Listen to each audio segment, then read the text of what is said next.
Olá, minha gente, tudo bem com vocês? Olha, voltando aí aos nossos vídeos, quero lembrar que nesse nosso canal do YouTube aqui, nós temos diversos vídeos sobre o direito material do trabalho, o direito processual do trabalho e também sobre o direito coletivo, né? Só descer aí na nossa timeline que vocês vão encontrar, assim, diversos conteúdos.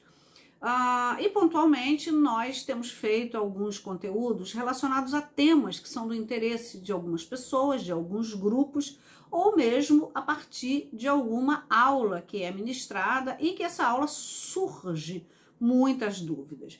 Um tema que eu inclusive estou me comprometendo aí a fazer um curso completo, que é o curso dos danos extrapatrimonial. Esse dano extrapatrimonial, o curso ele vai ser voltado para advogado, como pedir, como impugnar laudo, como já entrar com a prova pré-constituída, mas enquanto isso não acontece, nós vamos jogando aí algumas sementes, jogando algumas pegadas aí para poder a gente entender.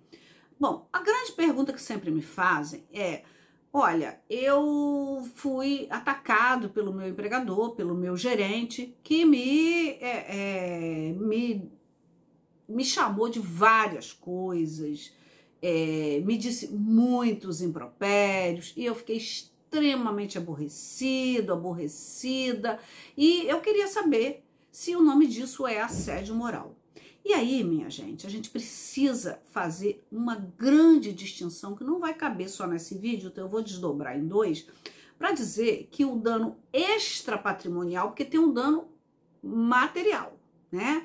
Aquele que decorre de lesões que efetivamente fiquem no campo patrimonial, no campo material e que serão compensadas de uma forma diferente. Já o dano extrapatrimonial, ele vai ter aí uma gama de divisão, muito, um leque, como eu costumo dizer, e quem muito bem faz essa distinção é o Maurício Godinho Delgado. Então ele vai dizer que ele vai estabelecer em planos ou dimensões.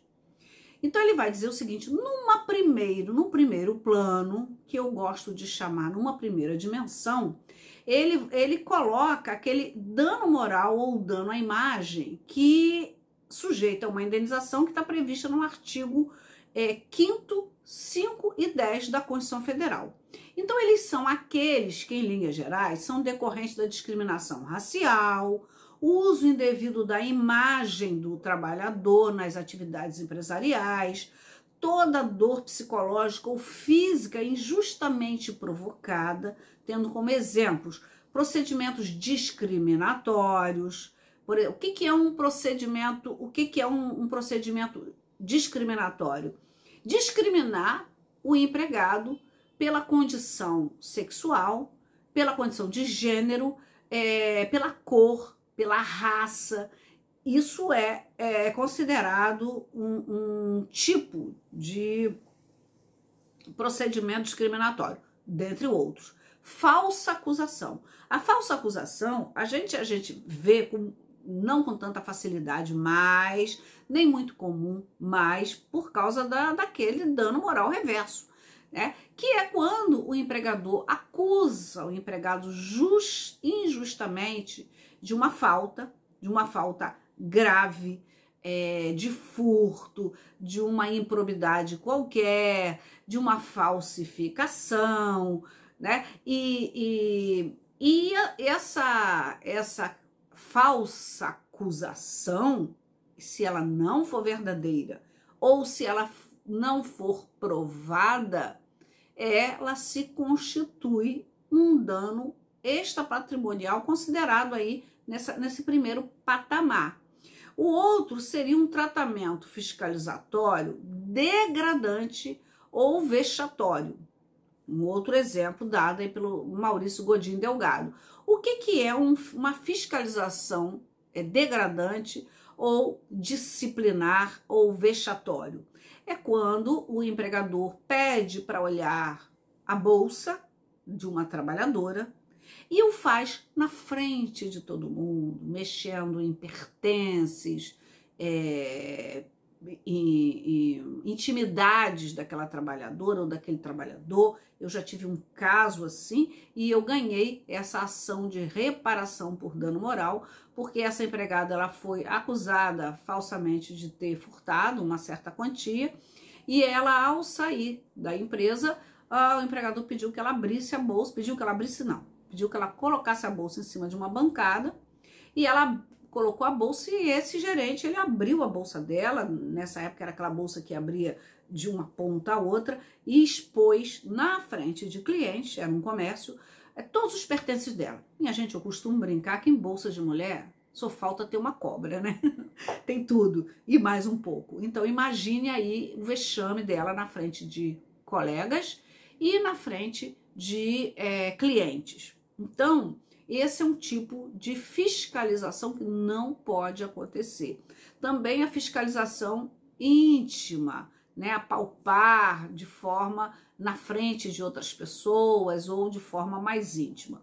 Então, esse tipo de dano que sugere uma indenização, um dano à imagem, né? Um dano moral, dano à imagem, dano à dignidade, ele não necessariamente se constitui de assédio moral. Aí eu entro na grande diferença.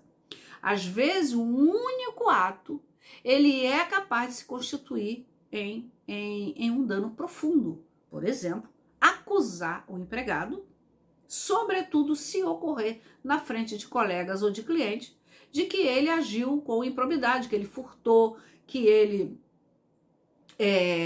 fraudou certos documentos, certo sistema de computador, de controle, seja lá do que for. É um ato, é uma acusação grave que macula a imagem, a dignidade desse trabalhador. Então, esse ato por si só, ele pode gerar uma reparação de dano moral. Agora, e o que seria um assédio? Aqui nós falamos anteriormente no tratamento vexatório, no tratamento na acusação, no tratamento que decorre de usar uma pecha do empregado, né? Então, chamar o empregado de, né, vamos falar, preto, ou seu preto sujo, ou seu preto burro, ou seu gordo, ou sua gorda, se isso ocorrer com frequência, porque o assédio moral, ele pressupõe uma frequência de atos do empregador no objetivo de diminuir, de reduzir e de macular a imagem desse trabalhador. Então, nem sempre um ato que é potencialmente capaz de gerar a busca de uma reparação de dano moral, ele precisa ser o chamado assédio moral. O assédio ele já precisa ter uma repetição de atos. Normalmente,